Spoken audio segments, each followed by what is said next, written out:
Hello guys, welcome back to our channel. दोस्तों, क्या आपने मूवी इंडस्ट्री के पैटर्न में कोई चेंज महसूस किया है? आजकल मूवीज़ में असल ज़िंदगी को दिखाने की कोशिश हो रही है और इसी के बीच एक और बेहतरीन मूवी सामने आई है जिसे लोग कंतारा से कंपेयर कर रहे हैं। मतलब भले ही आप मूवी के एक्टर्स को ना जानते हो, लेकिन मूवी की कहानी और कलाकारों की एक्टिंग से मूवी ने बड़े बजट की फिल्में को भी पीछे छोड़ दिया है। जी हाँ, हम बात कर रहे हैं मात्र 1 करोड़ से भी कम बजट में बनी उड़िया मूवी दमन के बारे में।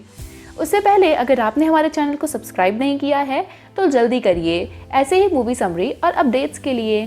चलिए फिर शुरू करते हैं। मूवी के स्टार्टिंग में हमें सिद्धार्थ को दिखाया जाता है जो भुवनेश्वर का रहने वाला था और उसने अभी अपनी MBBS की पढ़ाई ख़त्म की थी और वह इंतज़ार कर रहा था बस अपनी पोस्टिंग का। और उसके दोस्तों की पोस्टिंग बहुत अच्छे डिस्ट्रिक्ट में हुई थी और वो सब बहुत एक्साइटेड होते हैं क्योंकि उन लोगों ने सोच के रखा था जब उन सबकी पोस्टिंग अच्छे डिस्ट्रिक्ट में होगी तो वो सब बहुत प्रोफेशनल लाइफ जिएंगे और मज़े करेंगे। वैसे दोस्तों, बात तो यही सही है ना। हम सब भी यही सोचते हैं कि जब जॉब मिलेगी तो अपने सपनों को पूरा करेंगे, लेकिन ज़रूरी नहीं है कि हम ऐसा कर पाएँ और ज़िंदगी हमें कहाँ ला के खड़ा कर देगी इसका तो कोई भरोसा ही नहीं है। और कुछ ऐसा ही इस कहानी में है। मतलब सिद्धार्थ के सारे दोस्तों को अच्छे डिस्ट्रिक्ट में जॉब मिलती है, लेकिन सिद्धार्थ की उड़ीसा के मलकानगिरी के एक छोटे से रूरल एरिया में पोस्टिंग हुई है और वो इस बात से बहुत दुखी हो जाता है। फिर जब वो मलकानगिरी के लिए निकलता है, वहाँ आसपास करीब 150 छोटे छोटे गांव होते हैं और उसकी पोस्टिंग जनवाई में होती है जो एक बहुत छोटा सा गाँव है। वो वहाँ जाने के लिए बस लेता है पर वो बस जनवाई तक नहीं जाती और उसे वहाँ पहुँचने के लिए एक जिप्सी लेनी पड़ती है जो उसकी उम्मीद के बिल्कुल परे थी। मतलब वो जिस जिप्सी में बैठा था वो ऊपर नीचे खचाखच भरी थी। जब उसे पता चलता है कि उसे इसी में बैठ के जाना है तो वो ऊपर जाके बैठ जाता है ताकि कम से कम वो सांस तो ले पाए। फिर वो सोचता है कम से कम ये जिप्सी तो उसे गाँव तक छोड़ेगी, लेकिन ऐसे कैसे? मतलब वो जिप्सी इन्हें बस एक नदी तक छोड़ेगी और गाँव तक पहुँचने के लिए इसे एक नदी पार करना होगा। और वो नदी पार करके जनवाई पहुँचता है जहाँ पर उसकी मुलाकात रवि से होती है जो वहाँ के कंपाउंडर होता है। और जैसे वहाँ पहुंचकर सिद्धार्थ अपने ऑफिस की खिड़कियां खोलता है तो रवि उसे बंद करने को कहता है क्योंकि रात में वहाँ सांप आ सकते हैं। मतलब दोस्तों, आपको एकदम असली फील नहीं हो रहा? क्योंकि ऐसा ही होता है ना गांव में, जहाँ की रात में बिना टॉर्च या रोशनी के बाहर जाना मना होता है, नहीं तो सांप या कोई कीड़ा काट लेगा। खैर, सिद्धार्थ वहाँ रह नहीं पा रहा था क्योंकि वहाँ ना तो नेटवर्क था ना लाइट और रात में इतने मच्छरों ने उसे इतना काटा कि वो सो तक नहीं पाया। और सुबह उठते ही उसने फैसला कर लिया कि वो यहाँ नहीं रहेगा क्योंकि ये गांव उसने जितना सोचा था उससे भी पिछड़ा है।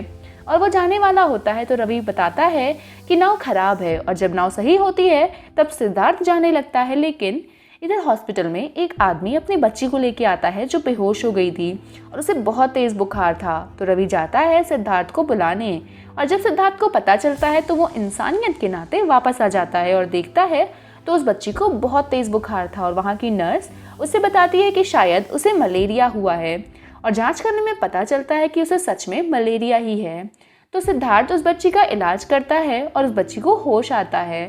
फिर उस बच्ची का बाप उससे कहता है कि उनके गांव में मलेरिया से बहुत लोगों की हालत खराब है और उसे बचाने के लिए कुछ बाबा लोग उल्टे पुल्टे झाक फूक करते हैं, लेकिन उससे कुछ भी नहीं होता। कभी कभी कुछ लोग बच जाते हैं और ज़्यादातर मर जाते हैं।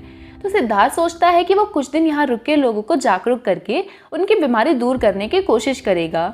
दूसरे दिन वो रवि और नर्स के साथ गांव वालों से मिलने जाता है। उसे पता चलता है कि गांव में मलेरिया से बहुत बुरा हाल है। तो वो सोचता है कि आसपास के गांव का क्या हाल होगा क्योंकि सभी गांव के लिए सिर्फ एक ही हॉस्पिटल है।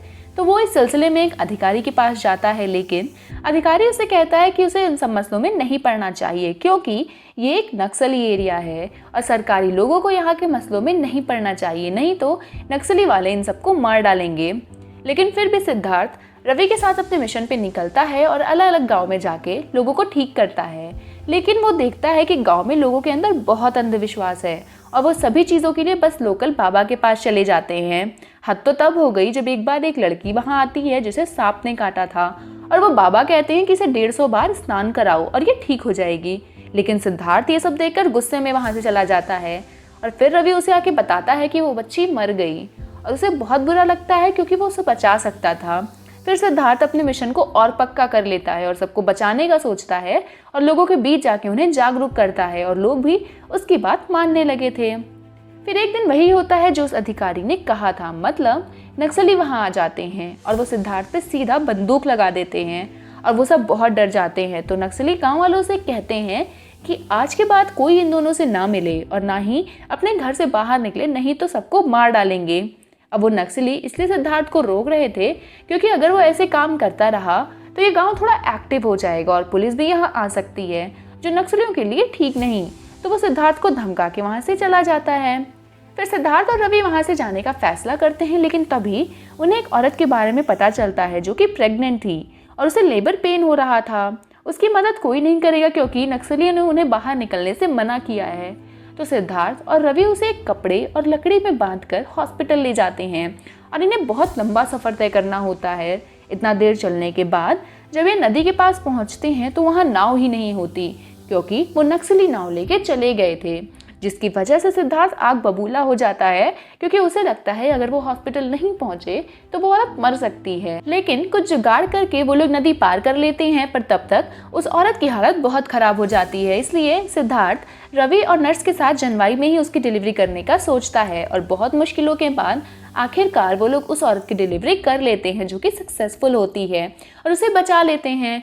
लेकिन ये पूरा सीन इतना ज़्यादा रियल लगता है कि आप इस कहानी से आसानी से जुड़ सकते हैं और शायद यही कारण है कि ये साधारण सी मूवी इतनी पसंद की जा रही है, क्योंकि हर एक दर्शक इस कहानी को महसूस कर सकता है और दर्शकों को लगता है कि वो खुद इस जंगल में एक गाँव में घिरे हुए हैं जहाँ उन्हें असल ज़िंदगी के संघर्ष दिखाए जाते हैं और ये मूवी आपको पूरे टाइम बांधे रहती है।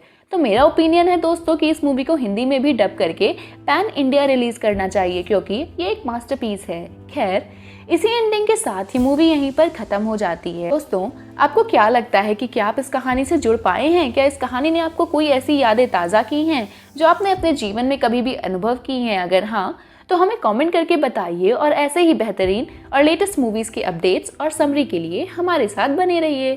Thank you.